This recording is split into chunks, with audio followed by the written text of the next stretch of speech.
Well, hello there, Space Monkeys. Welcome to Political Fight Club. I'm Robert Durden. Now, I'm still on hiatus for another week or two, but something happened today that was just too juicy and hilarious, and of course, horrifying for me not to comment on. So, let's talk about what happened in California here and how the universal health care bill that they were trying to bring to the floor of the House didn't even get brought up for a vote. And Gavin Newsom is the governor there. They have what would be a filibuster-proof supermajority in California, and it is a gargantuan supermajority. I'm going to give you the numbers on that in a second, and they didn't even bring it up for a vote. And I'm going to talk about how this is sort of proof that people were talking about filibuster reformation or banning the filibuster entirely in the, like the federal Senate and the House, federal Congress, how that would be a way to get Medicare for all. This seems to be evidence that that argument is completely bogus. So let's talk about what happened, actually. The Democrats have one of the biggest majorities ever in California right now. Their state assembly is like 80 people in the House. They have 60 of those seats. The state Senate is 40. They have 31. So a 75% Democratic majority, and of course, Governor Gavin Newsom, who ran on Medicare for All. And they did not even bring the bill to the floor of the House yesterday, and that was their chance to do so. They said that they did not have the votes. So there were a lot of people that were like really surprised and outraged by this. I am not at all surprised, and I'm laughing at those people all the time because, of course, this is what they're going to do. Obama's already had a supermajority before. He didn't do shit with it. What makes you think that getting a whole bunch of Democrats in at your state legislature is going to be any different for passing legislation like this? And it's not. And so it proves to me, guys, that all of those people that have been talking about how the filibuster is really the thing standing in the way of the Democratic Party getting Medicare for all. They rotate the villain between like the parliamentarian if they're going through budget reconciliation. If they're trying to go through normal order, they blame the filibuster. And they say, well, we're going to have to pack the Senate with a whole bunch of Democrats to get around the filibuster or get rid of it or reform it entirely. That's something that Kalinske has said and TYT has said is you got to reform or get rid of the filibuster, but then we'll have an open lane to getting Medicare for all. This seems to indicate, even though there is no filibuster at the state level, in California anyway, this seems to indicate that you can pack an assembly full of Democrats up to 75% and above, and they still won't even bring it to the floor.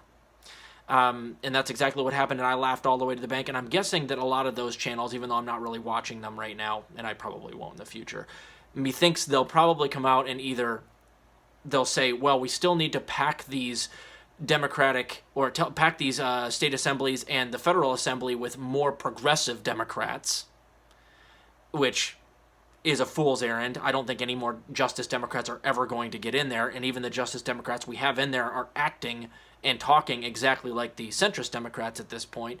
So the other thing they might do is they might just skip over this story entirely because it really lands a heavy body blow to like the filibuster needs to go. We just need to pack these assemblies with Democrats, and that will lead us to Medicare for all. If anybody says that to you, either the filibuster argument or that we need to vote more Democrats in and get more Republicans out, I just want you to cite this. Just say, well, but we had basically a filibuster-proof supermajority with Obama, and even though there's no filibuster at the state level in California, what would be a super filibuster-proof majority in California, and they didn't even bring it up for a vote in the House. Why? What I've always known, and what I know better today than I even did a year ago when I first started PFC, is that the Democrats are exactly the same as Republicans. They're going to do what their donors tell them. Putting a whole bunch of extra Democrats in there like TYT and Kalinske want you to do, that's not going to work. And this is evidence for that. And I would just say to the people that believe we need to just put more Justice Democrats in there, I would just say, point out one time over the last year where the Justice Democrats have held up a bill, voted as a block, utilized leverage in any way possible to get any type of concessions. Name one time. Name one good thing that they've done. Name anything that any of them ran on that any of them are even talking about nowadays, let alone actually getting votes on. So to the people that say, well, what's the point of having a bill come to the floor if we can't get it passed? Again, you're being super short-sighted. We're playing chess here, guys. I don't expect for it to actually pass. Enforce the vote. I didn't expect Medicare for All to actually pass the House. What you do is you force people to vote on it, and then you get a list of names and the list of people that vote against it. It's a 70% issue now. If you get a whole bunch of people on the record on a vote voting down Medicare for All at the federal or state level, then we have essentially like a hit list. We have the people that we go after rhetorically in public and just attack them relentlessly, and if we make it stick, we'll ruin their careers. We make them so afraid to vote down anything that has to do with Medicare for All or universal health care or free public college or $15 minimum wage or whatever that they're literally afraid that their career is going to be over, because we'll destroy them after they do that, if they vote it down. So a lot of these people, we need to get them actually on the record. We need to get a list of names. And so that's the real point, and we didn't force the vote here, so we didn't get that list of names. I don't think it would have passed, even with 75% Democrats, because I know that Democrats and Republicans are basically the same. They all have the same donors, and their donors aren't going to allow that to pass on a state level. So, and remember, Gavin Newsom campaigned on this. He also came out publicly like a week ago. He was talking about how we will pass Medicare for All as a state, California. And nope, it's like that Charlie Brown skit where Lucy's holding the football for Charlie Brown, and the Kalinskis and the TYTs and the boutique left are Charlie Brown, and they just keep going. The Democrats keep pulling the football out from underneath them, and they just go flying up in the air, and every single fucking time they fall for it. Some of them are, I think, just idiots. Other ones, I think they know that they're full of shit. They know that Democrats aren't going to do anything. They know that they're going to maintain the status quo, and that status quo works for those channels, because that's the one that, if things stay the way they are, then they continue to make money off of their channels. The Democrats can, continue to basically do nothing and get away with it, and these channels will keep getting money, and everybody that's getting donated to by billionaires keeps making money. They stay happy. So it's really frustrating to see all these people. I imagine a lot of them will just stay away from it entirely. A couple of the channels will probably come out and mention it and be like, well, I'm so mad that the Democrats didn't do this. And then they'll turn around in the same breath and go, but we have to vote for them in 2022. Y'all are such chuckle fucks. The boutique left is getting exposed more and more by the day.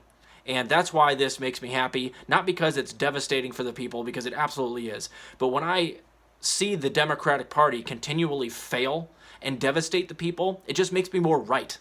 Because I've been saying this shit for a fucking year and going after everybody that's telling you to go vote for more Democrats, go donate more money to more Democrats. All we need to do is get around the filibuster by packing these assemblies with Democrats. All we need to do is get more progressive Democrats in there who have bigger leadership qualities, because then they'll vote as a bloc. No.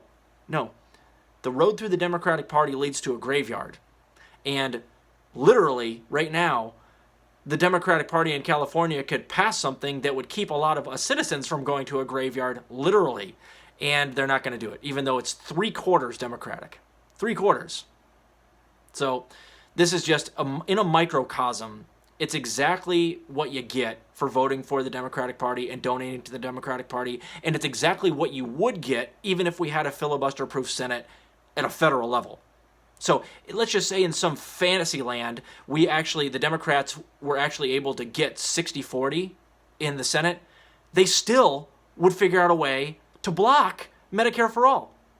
Sorry.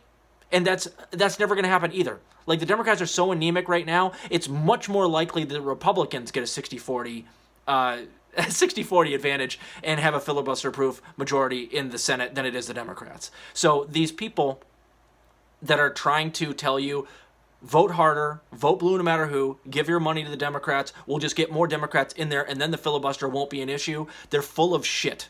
Or idiotic. A little bit of both. They're lying to you, and they're morons. So don't listen to those people. Whenever somebody makes the argument to you now that we just need to get more Democrats in there, I want you to cite this. Cite the California thing. Be like, no, we had 3 out of 4 Democrats in the California State Assembly, the House, Senate, and the governor, and it didn't even get a vote. You're full of shit. So anyway, I'm sorry that this happened. If you're surprised that this happened, then you're really not paying attention to what Democrats do. because I was completely unsurprised by this. Completely. It's outrageous, but not at all surprising. And in fact, if you had asked me what I thought was going to happen on it a week ago, I would have told you, I bet you they don't do anything on it. It doesn't matter if they have a majority. I don't trust the Democrats to get anything done. It could be 100% Democrats, and I'd still tell you they still would figure out a way to not have the votes. So, if you're surprised by this, you're not paying attention.